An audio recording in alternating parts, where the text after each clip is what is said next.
Hello and welcome to JCTV Zimbabwe today on the 3rd of November 2020. It is my birthday, so everyone that is watching, you should wish me happy birthday. I just turned 35, such a milestone in life, and I'm so happy to be with you today. I'm going to be joined with Mr. Chipangura is going to be joining us as we are going to unpack the issue that is just broken. So if you can hear me, please just say I can hear you. I just want to see if everyone else can hear me. If you can hear me, please just say we can hear you. Yesterday, I had people saying that they could not hear me. So that's all I wanted to say. But in the meantime, please subscribe to JCTV Zimbabwe. We're going to be joined by Mr. Chipangura in just a second. Just a second. Please share this video with your family and your friends so that they can know it's happening right now on JCTV Zimbabwe, a special broadcast. So, Mr. Chipangura, if you can hear me, uh, please, he was struggling with his audio. So the news that is coming out is that Popo Chingono has been arrested, and we've been having people that were saying that uh, I was watching right now on Gabako Media that Popo Chingono has been arrested, and a lot of people were saying that he breached his bail conditions. And okay, they are saying the sound is loud and clear. We can hear you. Yeah. So they said that he breached his bail conditions. And what is your thought? Tell me what you think. Want to hear from you. What do you think? Does he deserve to be arrested? Many of you lately have been saying that Opo Chingono, he's a bully. He was bullying Jab Praiser because he does not uh, stand with the public and all of. I had a lot of opinions. There you go. We have Mr. Chipangura, but we are not going to be talking much about the issue of Opo Chingono. We want to talk about why Zimbabwe is under sanctions. Why are we campaigning about the sanctions? And he's in the process of writing a book about this issue of sanctions. So just going to have Mr. Chipangura. I just want to find out if he can hear us clearly. Mr. Chipangura, can you hear us now? Yes, I can hear you. Yes. Right now, this is perfect. So this is the second time you coming on the program, and you told us that you are writing a book, and you were questioning Mr. Mandaza last time about the issue that is happening with corruption and the issue of sanctions. And we thought, what a way of, unpacking what is happening in Zimbabwe, and maybe want to hear from you. What is your thoughts, and what do you expect the Zimbabwean government to do in such a scenario? But obviously, we have breaking news right now of Opo Chimono being arrested. We are going to touch on that a little bit later on this topic. But let us go to the subject that we brought you for, the subject of sanctions. What is your thought and what is your take about this anti-sanctions march? You said you could not go, and I didn't see you. What is your take, and what is your position? My position is still tense, and I Hmm. remain to be correct. Hmm. The book that I'm writing about sanctions, it is not to undermine or to campaign for the imposition of the sanctions to our country. Hmm. But the issue of sanction has been with us for 2 decades. Hmm. And from my own perspective, this issue is going to remain with us for Hmm. another, I don't know how many decades to come if we don't confront this issue carefully as a country. Hmm. The only thing that I don't want to see about the issue of sanctions is for it to be used as a convenient scapegoat. Hmm. All right. Yes. All right. All right. All right. We Okay. we must agree when Hmm. every Zimbabwean agree that there Hmm. are sanctions in Zimbabwe. I do agree. Hmm. We are all on the same page. I Hmm. also agree that sanctions must go Hmm. and everyone in Zimbabwe. So this is where we meet as Zimbabwe. mm, We only differ mostly in their interpretation. How do I understand these sanctions, their mm. effects, and how they are affecting the generality of the citizens of Zimbabwe? Okay. There is too much, Um, I think. okay. Go ahead, go ahead, go ahead, go ahead. I'm listening. I think there is too much misinformation Mm, and the distortion mm, and a myth which is going on around this issue. And it must mm, be confronted once and for all. So the book that I'm writing is a guide to the whole of us, so that mm. this idea that I'm bringing, can't we rally behind it? Okay. But we must also tell the truth as it is, not misleading, not distorting the facts about the East of Sun. All right. In your own view, what is that thing that this ZANU-PF government or the government of Zimbabwe is not telling us about sanctions? The truth about the sanctions. What is that you would say? The government is not coming out clean on us to tell us about the sanctions. Obviously, there are a lot of things that are happening. You know, people are saying that there is corruption, but corruption is not the real thing. What is that thing that the government of Zimbabwe and our political leaders are not telling us about the sanctions that you have cited in your own analysis? In my own analysis, the first thing that I would like to say is Zimbabwe Mm. is not under sanctions. Okay, But the but government is saying mm, it otherwise. mm. Yes. If but we can earlier on you agree that, But earlier on, you said you agreed with me. You said that we must agree that Zimbabwe is under sanctions. We might have these sanctions for a long run. Can you balance me there? okay, what I'm saying is, if I say Zimbabwe is not under sanctions, I am now Mm, talking about our country, because mm, sanctions, we can define them: unilateral sanctions, mm, multilateral sanctions, and mm. comprehensive sanctions. In these three Okay, categories, which ones is Zimbabwe falling into? okay. In your School, own, school. What I understand from the sanctions that are there is that there are companies that have been put under sanctions. The latest ones being the company Kuda Kwashita Gwirei, who has got Sakunda Holdings and other companies that are under his belt.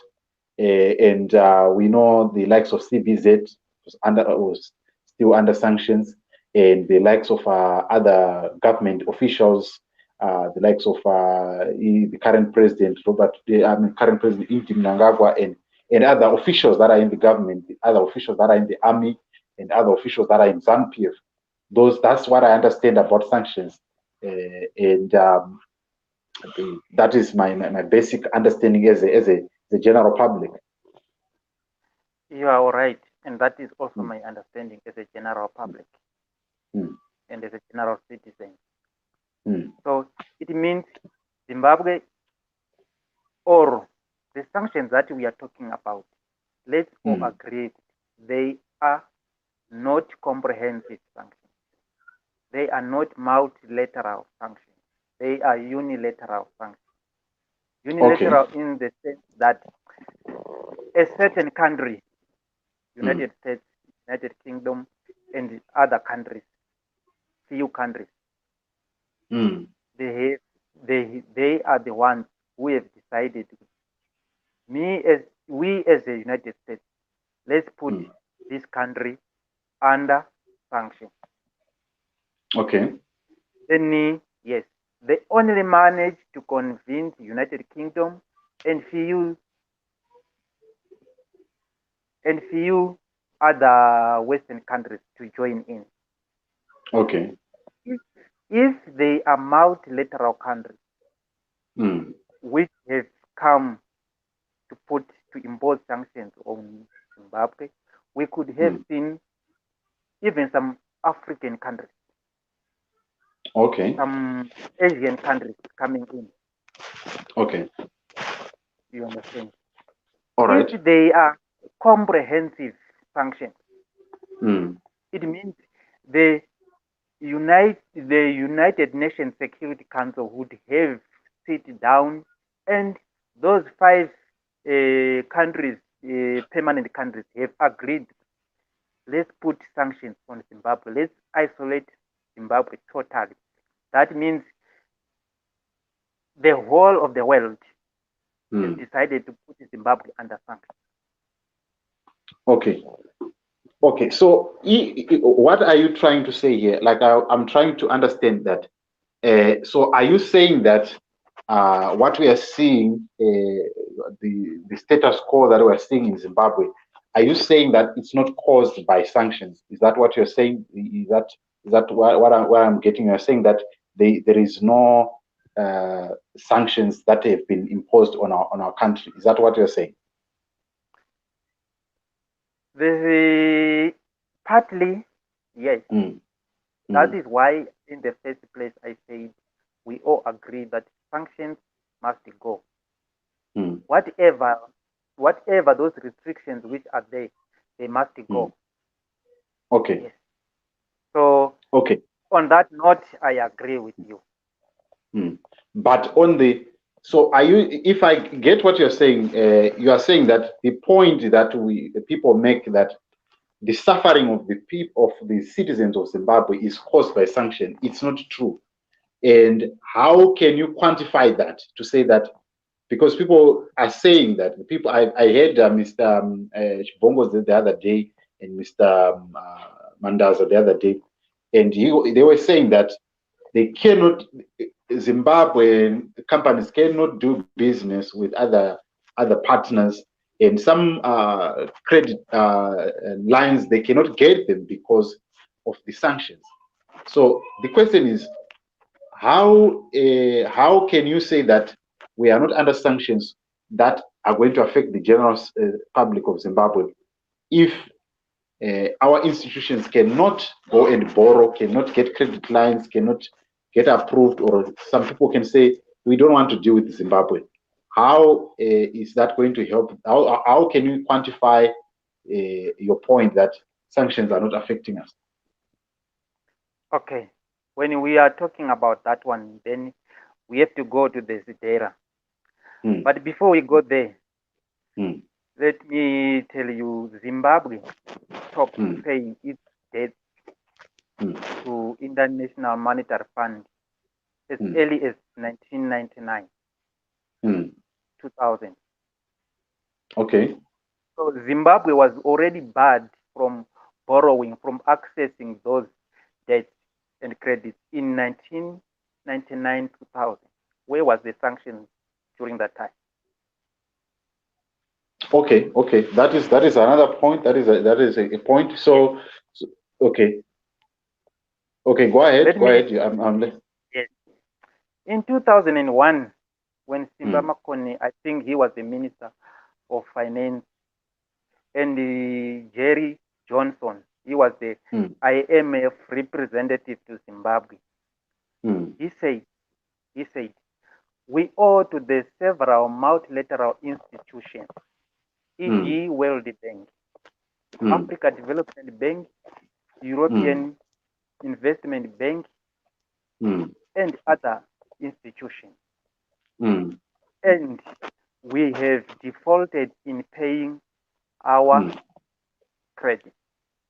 mm, Then there's another private economic consultant called John Robertson in 2001, before the sanctions. mm.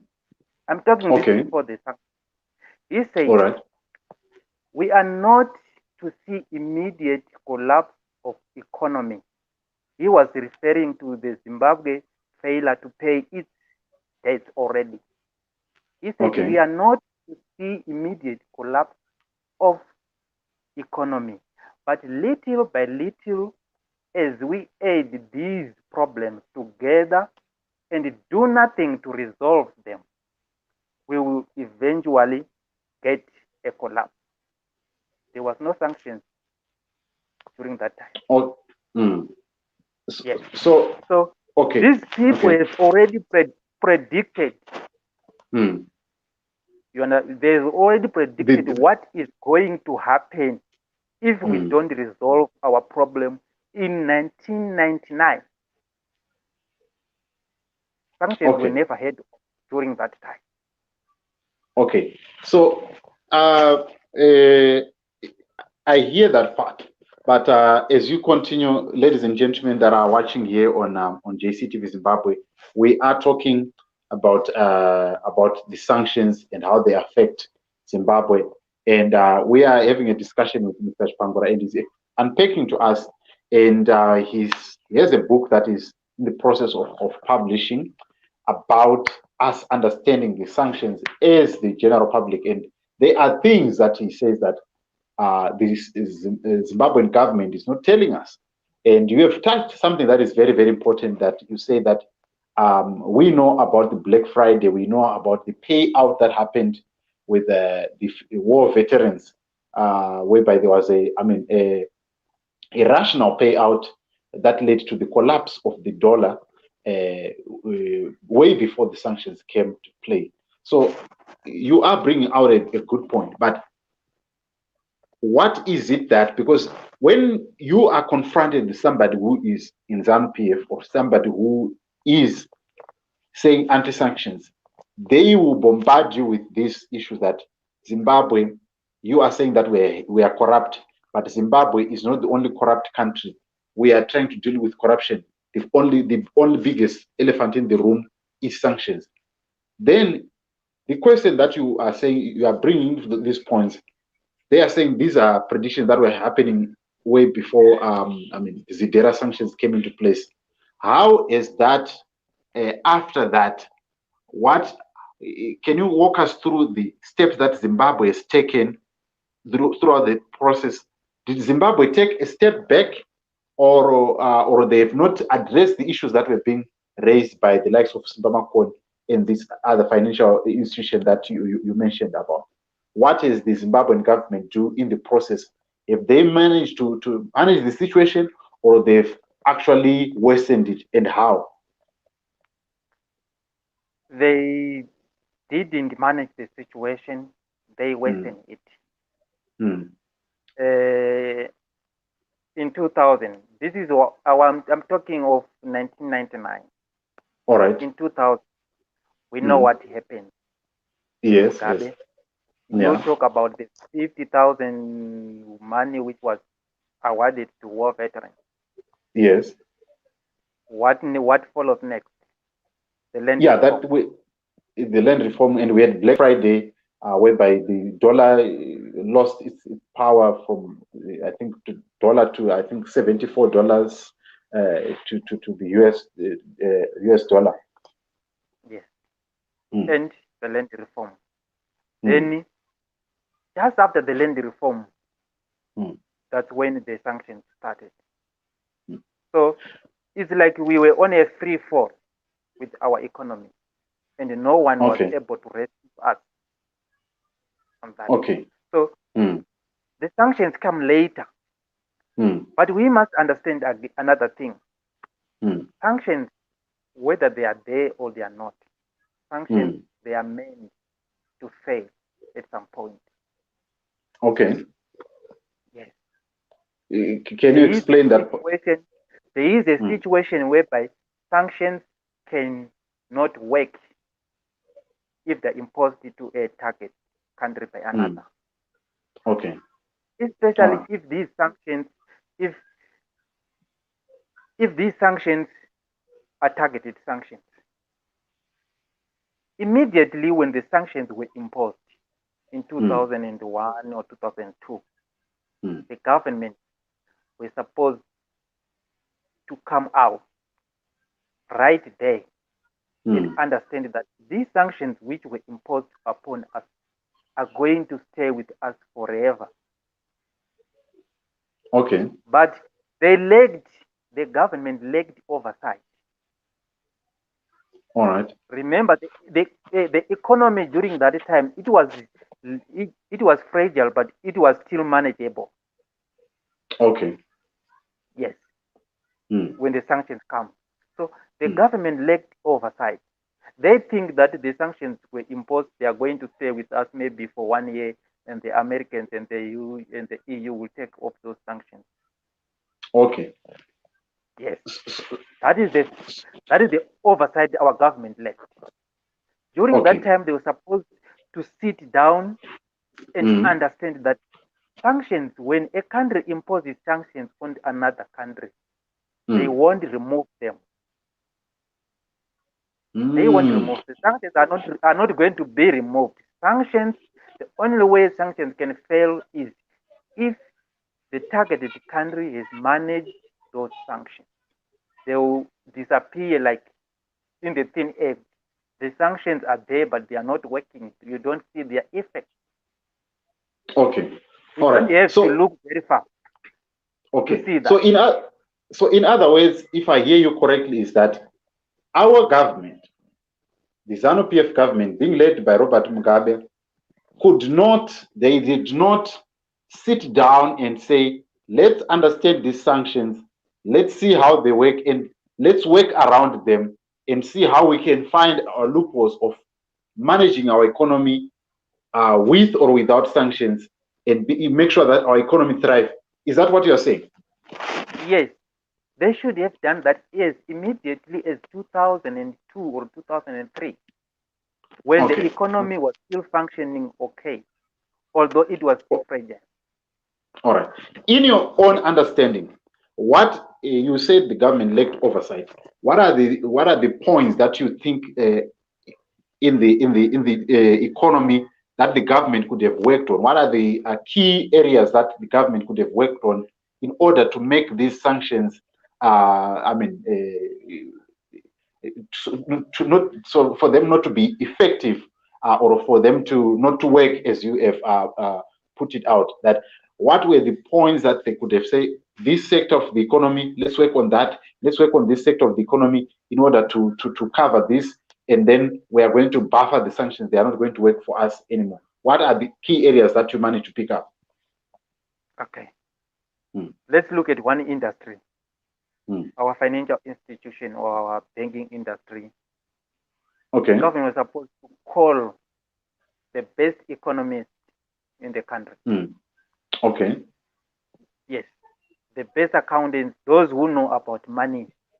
They sit down, they put together a monetary policy in which an investor, whether he is from the United States himself, when he sees that deal, it will be the deal that he won't refuse. You understand? Yes. Yes. An investor. So our monetary policy, look at how it was functioning even today. Yes. Yes. You cannot attract an investor the way Mutuli Ngube is running the Ministry of Finance. Yeah. The way BZ is doing. There's no investor who's gonna want to come. But there are people who want to come to Zimbabwe. And these people, yes, and these people who are coming at the state in which Zimbabwe is now, they are taking advantage of our country. Okay. They do not care. They do not care about anything else. They only care about taking out something. We are left with nothing. That person or that country, for instance, is China. Understand? You and me and anyone and any United States citizen or United Kingdom citizen, he is allowed, he or she is allowed to come and do the investment in our country. Okay. Yes, there's no prohibition with the ZEDERA, with the IMF or what there is, but the environment does not allow. even yourself, even myself as a citizen, to put my money to invest my 10 million United States dollars. Because tomorrow in the middle of the night, I can wake up and being told, Tongai, that money that you invested 10 million United States dollars is now 10 million RTGS, and it can be announced in the middle of the night. This is what we are seeing. This is what we are seeing with our monetary policy. So, do we have to blame sanctions in a situation like that? Yeah, I What mean, is happening you are. now? Go ahead. I don't want you to. Yeah, go ahead. Do you see what is happening now with this? What do you call auction of what? Oh, yeah, the auction of the money. I was speaking to Mr. Shwota, the auction of. I can't remember the term. I'm not a financial person, but I remember they were talking about the auctioning I'm not a financial person, but I can get one or two things there. How long do you think is going to sustain us as a country? I don't think it's a sustainable option for me personally, because we should be seeing results by now. We should be seeing results of some things changing. It's not sustainable, and the thing is, it's like a bomb which is about to explode any minute. So if you create an environment like that, you cannot attract anybody to come and invest in Zimbabwe. So as early as 2002, 2003, our government was supposed to sit down to employ these people that I talk about day and night. Their job was supposed to make sure that they come with a policy which an investor, when he sees whether there is sanctions or no sanctions, it will be a deal that the investor will not refuse, because he knows if I go and invest my money there, my money is secured, my investment is secured, I'm going to get my reward at the end of the day, the government is benefiting, everybody is benefiting. There you have it, ladies and gentlemen. It's only one sector, banking sector, that we are talking about. You understand? Only one sector, banking. It means we employ people in this sector, in this financial sector. Yeah. Okay. What about our agriculture? How best could we have tackled our agriculture? Because that is one of the that is the sector which has fallen sharply in since 2000s, when the farms were taken, and probably that is the reason why the government is now employing the strategy of bringing back the farmers.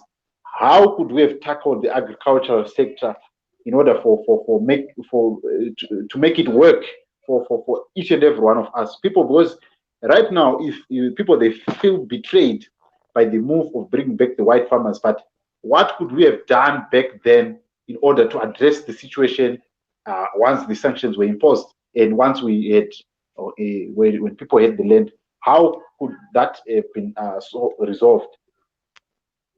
Okay. Agriculture. Let's go to agriculture. I want just to touch on one thing. Our economy.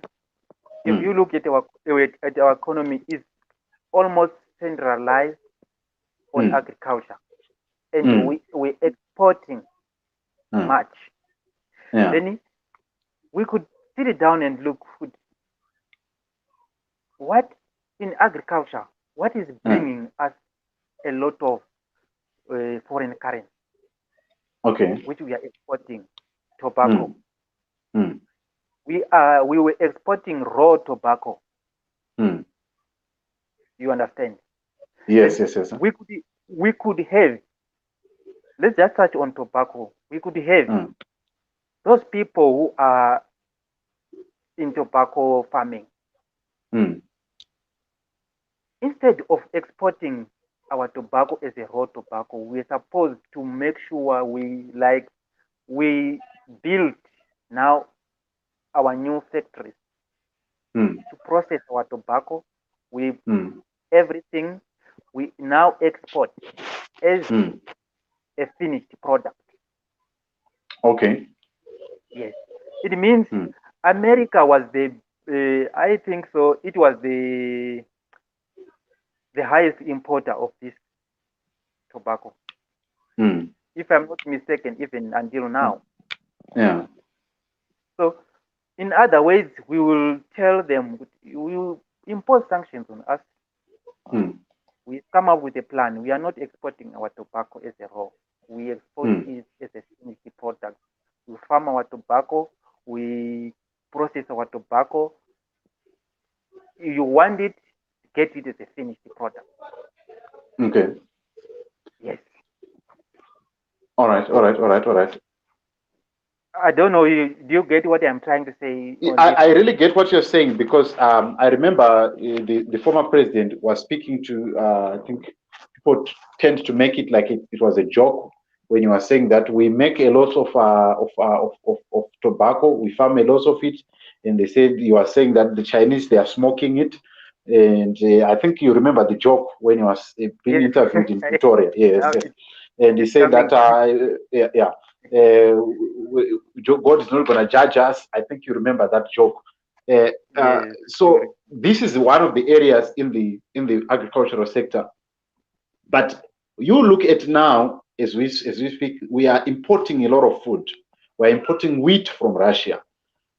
That is one area that, I mean, it breaks my heart, because I see a lot of fallow ground that is not being used, a lot of farms that are not being used. How could we have tackled to make sure that we have food security in our country? How best could the government have worked in such a way to make sure that we don't ever import food again, even though we had not so skilled people who were on the farms? How was the government going to make sure that this would become a reality?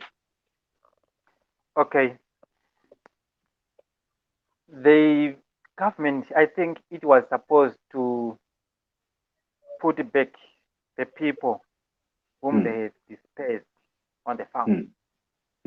These people know what they were doing. If you look, they have been working there maybe for 10 years. So surely he will know, or she will know at least what for the past 10 years. Do you mean the farm workers? Do you mean the farm Yes, workers, or the not not the owners of the farm? No, the owners were white. Actually, they were already, their farms were already taken. I All right, go okay. into I am the one who take that farm. You understand? I don't disperse the people who are working on those farms. I employ them. You understand? I take over. We didn't take over. We destroy and we disperse. We vandalize. You understand? We vandalize. You understand? Yes. Yeah. So they were supposed. I was given a farm. I take this farm. I take the people working there. I don't disperse them. I employ them. I go on. You understand? The same way they were doing. Yes, these people have been working there for almost 10, 15, 20 years. Some their lifetime. They really know what to do. If you look, the people who were dispersed, where did they go? They don't even have a small or 1 acre to farm. They were not able to get that. Yes. So this is the disaster. This is the foresight the government didn't use. I think they will. It goes to their head much than what it was supposed to be. Yes. So I really emotions were used. That's how it happens. It was a disaster. So, ladies and gentlemen that are watching here on JCTV Zimbabwe, I'm having Mr. Tongai Chipangura. We are having for the second time. Last week we were having him with Mr. Bongoze and Mr. Kennedy Mandaza, and we're talking about the issue of sanctions, and he's unpacking to us. And I really want us to, when that book is published, hopefully very soon. I think some of the things that you are bringing across, they are very, very important. That when people were taking over the farms, instead of just resettling each other on that farm, they were supposed to take over the farm and bring in these people who had the expertise, who would know the soil and know how to use the soil and know what really works in that area. And then they employ these people and say, guys, you were farming tomatoes. We are not going to farm broccoli. We are going to be farming tomatoes. And you are making a very, very important point in that they did not do that. Many people, they would come and they start to farm something different. They say chinemari or something. This is more profitable. Yet this land that has been allocated, or the land that is there, fits a certain crop, and that is the disaster that we found ourselves in, and we found our country not having food. We couldn't have enough wheat and a lot of stuff. So I'm inviting you, all of you that are watching right now, if you want to be part of this program, you want to ask Mr. Chipangura if you have a different view, there's the link that I put up there. You are free to call in. Just follow that link. It will lead you to us where we are, and you can be part of this program. So let us continue, Mr. Chipangura. I want you to bring in more of your points that you are unpacking in your book that you are writing. You spoke about understanding sanctions as a citizen, and I remember last time when we spoke, you said that my grandmother, who is in the rural areas, cannot understand how sanctions are affecting them. Maybe we can play a clip that I believe probably will help us to understand what I really want to say. There's a clip here. Somebody, I think it was taken last day when there was an anti-sanctions march. Let's just take a listen, then we'll come back to the same point. Mr. Chipangura, let's just take a listen as you come back and answer us. Ndongofaro zvangu nizora nhasi nekuti tendane time tichingonzi masanctions but tikutenda president unotowapusha kuti kubva nhasi tichienda kumberi tipushe kurwisa masanctions iya kuti apere. Hatisiri kuti anopera rini but tarisiri kuti anopera nekuti tine mutungamiriri wenyika ari kufosa kuti masanctions abve zvatisati tamboona. Chii chinombonzi masanctions zvinhu zvakafanana nekuti fuel inenge vanotwidzira pafuel vachitinyima mapepa emari vachitikonzeresera kuti nyika yedu ite nzara zvinonzi masanctions. Okay. Saka chakudai makutarisira kuti chii chichaitika? Takutarisira kuti vachatitengesera fuel neprice iri nani. Fuel ikange ichitengwa neprice iri nani kana zvinhu mashopu mafertilizer mbeu zvinodzikawo. Saka Zimbabwe chete nekuti ndo iri pamashankiseni ndo inotengeserwa fuel ichidhura. Zimbabwe inotengeserwa fuel ichidhura nekuti yakapihwa masanctions. Vanotengesera neprice yakakwira kuma-US isita kutengesera nemabondi acho anenge akadonhedza greens. Saka zvinenge zvakunetsa kuti titendereze zvakanaka. Munobva kupi? Ini ndobva kwaRarare South. Zita ndiyani? Ndonzi Munyaradzi Chitima. Alright, thanks. Right. That is one person that you are watching. Maybe for the benefit of those who do not understand Shona, I'm going to just give you a background. This is the man who was being asked, you are just been to the anti-sanctions march, and you are saying that sanctions, they affect us in a way that the countries, when they sell us fuel, they sell us at a higher price, and when the fuel is being imported into Zimbabwe, it's now then being sold in RTGS. And he was also mentioning the issue of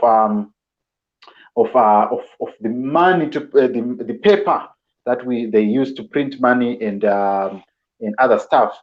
But you can see that the man is not sure about how the sanctions affect them, because even the person who was asking him questions was saying that, is it only Zimbabwe that is affected by this? What is your take about the general public or the people that are in the rural areas who are maybe commandeered to come and march against sanctions? What is your thought about them, and how can they be educated to understand these sanctions? Mr. Rosike, this is my target for this book. These people. This is the most people that I want to target to read this book. If you see this guy, what age is he in? 28, 20? It means he was born in the verge of sanctions. When he was 1 year old, the first word that he heard, it might be sanction. When he was 5 years, he continued hearing that word sanction. 10 years, 15, he get married. He already has a child sometimes. And that child is also hearing sanctions. That's the only word. Illegal sanctions, illegal sanctions. There's no explanation to what exactly sanctions are. How do they work? Where do they come from? How do we counter these sanctions? How do we operate under sanctions? He does not even understand. So this is my brother. This is not the only person. There are many of them. If you tell him there is no meal in the shop, he can ask you why. Because if you say because of sanctions, that's all he understands. That's all he understands. And he will go and tell you there is no money in the bank because of sanctions. There's no meal because of sanctions. There is no water in the tap is because of sanctions.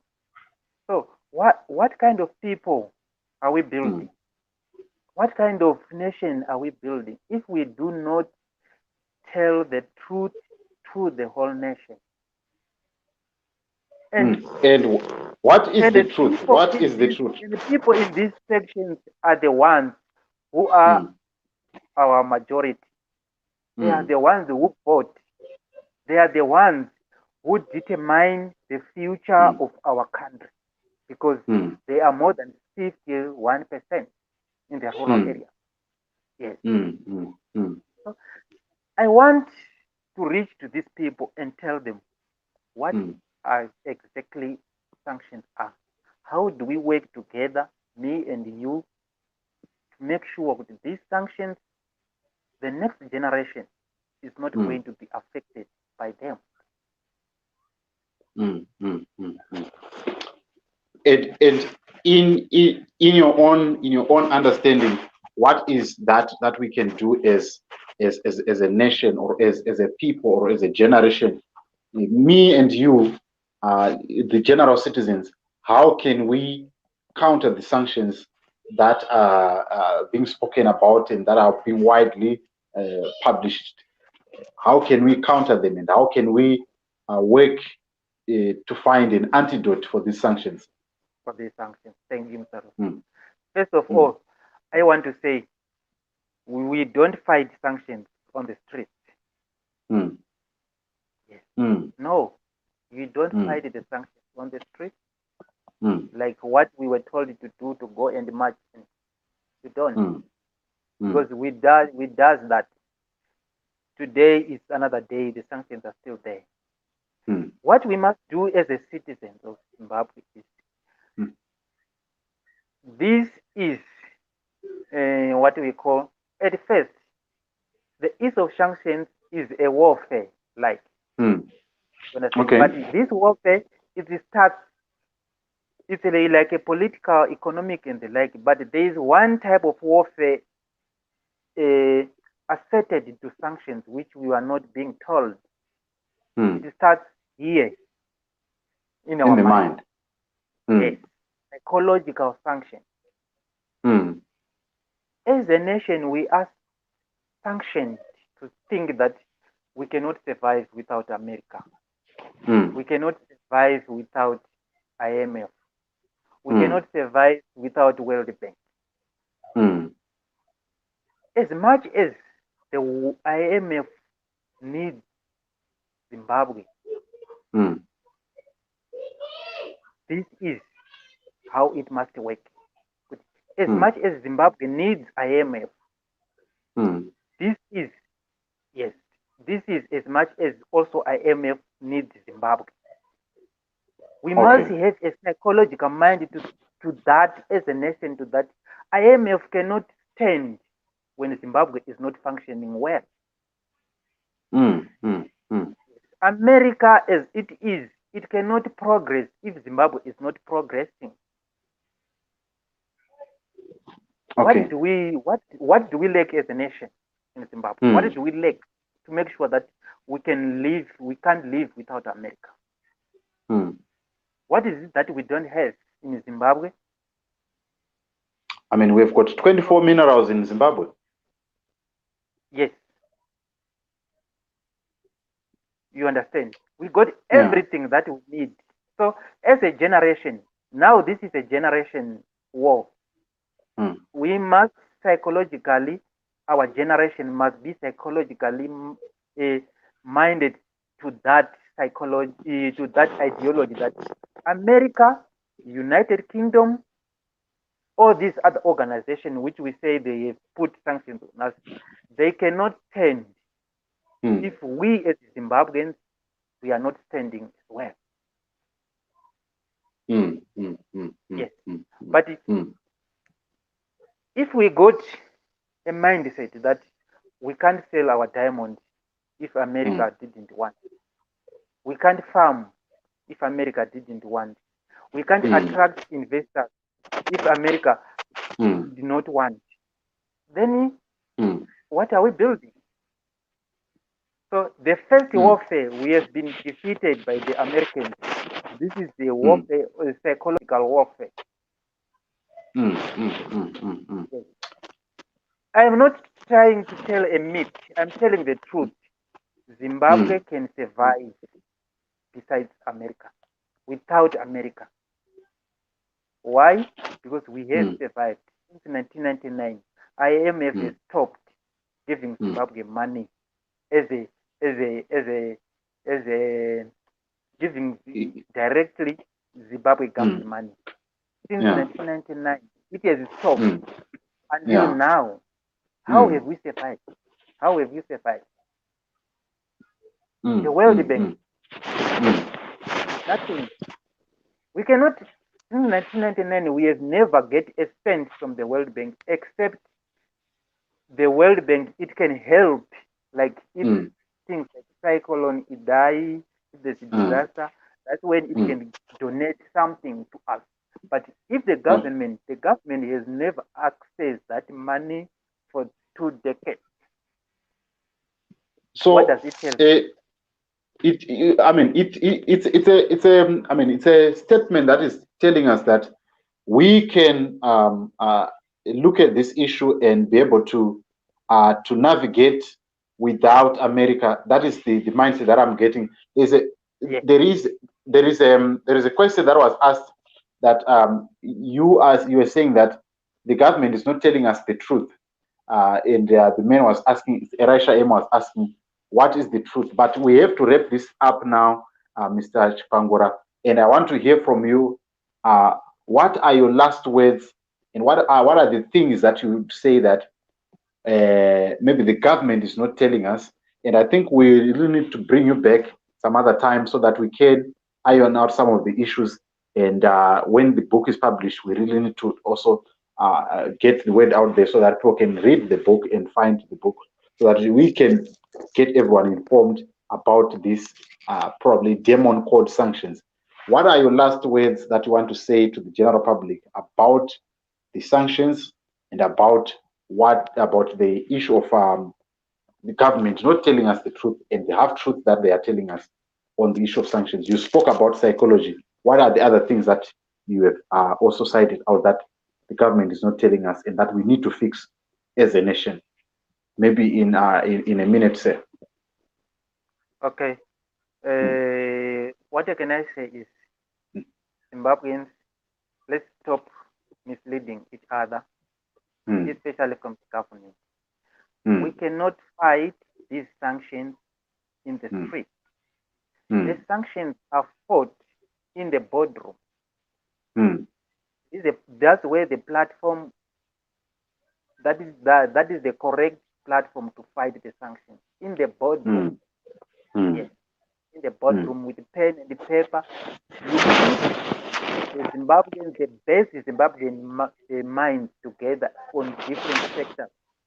Industrial sector, financial sector, agricultural sector. You put people who are best with their best minds and tell them that we cannot access money in this, cannot access money in this. How do we go about to make sure these sanctions do not affect us and the future generations to come? Because sanctions are there, but they are, especially these ones that the Zimbabweans are purported to have. They are very easy to fail.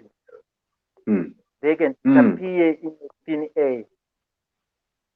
Another thing is we must be wired our minds that sanctions are not going to be removed. There's no way sanctions are going to be removed for 50 years to come, 60 years to come. But if we work around them, they will just disappear as it is.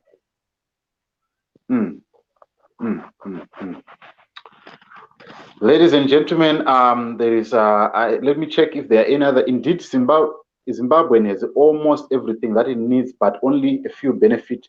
Think of the 15 billion diamond money which was stolen by 3 people. That money is now lying in foreign banks. That is from Elisha M. Tinashe Shinemona saying that minerals are more than 23, and I've mentioned 24 in Zimbabwe. Yeah, so those are some of the things. I mean, Mr. Chipangura, we really want to have you some other time so that we can delve on some of these issues. Maybe a parting shot that I would ask you is that, do you think that corruption also plays a part in the trepidation of of our economy, of our financial sector and everything, or the lawlessness? Can we say that corruption also plays a part in all this? Maybe in 30 seconds, do you think that corruption plays a part? Because the guys in ZANU-PF that I asked, they say that corruption is not an issue. It's not a common denominator. Do you think corruption also plays a part in this whole scenario? Mr. Rusike, corruption, I think I once said, corruption is not a bad thing. Corruption can benefit nation. Okay. Maybe when we come here and we will talk it about another time, the issue of corruption. But what is happening in Zimbabwe is not corruption. It's beyond corruption. Okay. It's something that is not we cannot call it corruption. It's I think we must have to find a word for it. Because America as it stands is a superpower because of corruption. China as it is, I think it is the number 2, or it has overtaken America. It's because of corruption. But their corruption is different from what is happening in Zimbabwe. Yes. So we must divulge into that another time. Okay. Talk about that only corruption. Thank you so much, Mr. Chipangura, for all your thoughts, and it's a pleasure to have you on the show, and we really appreciate your time and your patience. We hope that very soon we are going to have your book published, and for the benefit of all the Zimbabweans that are watching, they'll be able to read that book and understand what is the whole thing about corruption, about sanctions and everything. And we hear that Opo Shimon has been arrested. Your thoughts on that? You were also watching Gabakwe Media. What is your thoughts on that? Do you think he deserved to be jailed? For some people saying that he was abusing or bullying people on social media. What is your thought on that one?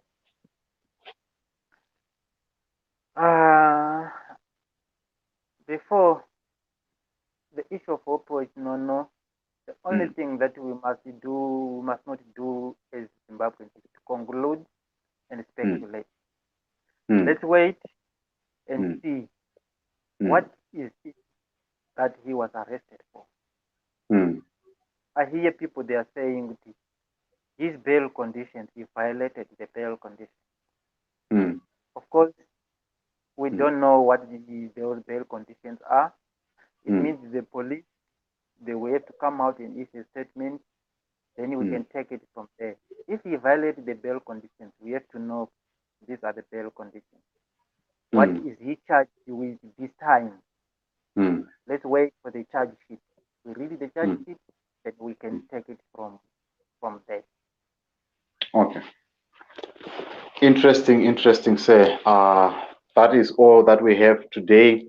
Unfortunately, we are running out of time, but once again, thank you so much for coming to the show. We really appreciate your time, and we hope to see you next time. And how can people follow you on social media? Are you also on social media? Yeah, on Facebook, they can. It's Mr. Tongai Chipangura on social media. Facebook. Or is the same name, although I don't use Twitter much. Yeah. Okay. All right. Tongai Chipangura on Facebook, Tongai Chipangura on Twitter. Go and reach out to him if you want to hear some interesting thoughts about these issues that we are faced with. But we have to let him go. Mr. Chipangura, thank you so much once again for coming to the show. We will see you next time. Thank you, Mr. Ruske, for bringing me to your show. Thank you. All right. All right. That was Mr. Tongai Chipangura there on JCTV Zimbabwe. And if you are joining us for the first time, you know what to do. Please subscribe. That button, that is the red button that is on that corner. Please just click it and the bell notification so that you won't miss out when we go live like this, so that you can be part of interesting discussions. And also get in touch with me on other platforms so that we can talk about other things. Right now, we know that Bushiri is going to be on court tomorrow. Tell me what you think about that one. As I said earlier, it's my birthday, so I'm also celebrating 35 years of living. So Bushiri is going to be in court tomorrow. What is your thought? Do you think that is going to get bail? A lot of people are speculating, because there are a lot of things that are coming out. They are saying that he was not living with his wife, and some people were saying that was that woman taking files from the court. A lot of things that are happening. We'll be closely watching that one as well, and we'll be giving you an update of what is happening. But I really appreciate you coming on the show. I see a lot of comments. I see people coming. And Lady P, you were here. Thank you for being part of the show. Tinashe Chinomona, my brother, thank you. And Elisha M, Dr. Ricky Mkonza, thank you so much for coming to the show. He's going to be also part of another discussion. I'm not knowing it by heart, but you should go and check out Dr. Ricky Mkonza, Ricky Mnyarazi Mkonza on Facebook. He was having a discussion with Professor Jonathan Moyo and other panelists that were on Tswane University of Technology lecture, which was done by Professor Jonathan Moyo. Go and check him out on social media. He also does interesting topics that will also enlighten you in your political knowledge. So that is all that I had for today on the issue of sanctions and Opo Oshimon arrested. There is a lot of speculation that is going around. We don't want to dwell on that because it is not right for us to publish lies and speculation. This has been the show. Follow us on Twitter, follow us on Facebook. It's JCTV Zimbabwe, and also on Instagram, the same place, JCTV Zimbabwe. Thanks for watching this show today. It's a special broadcast on my birthday. I'm excited. Growing up, ndakuda kusvika ku40 saka ndiri kufara chaizvo, and I'm so grateful for everyone that has been supporting this career of mine in the media industry. I really appreciate everyone that has been believing in me. This has been your boy JC, reminding you that rise up Africa. The world is waiting for you. Thank you for watching. I'll see you next time. Good night for now.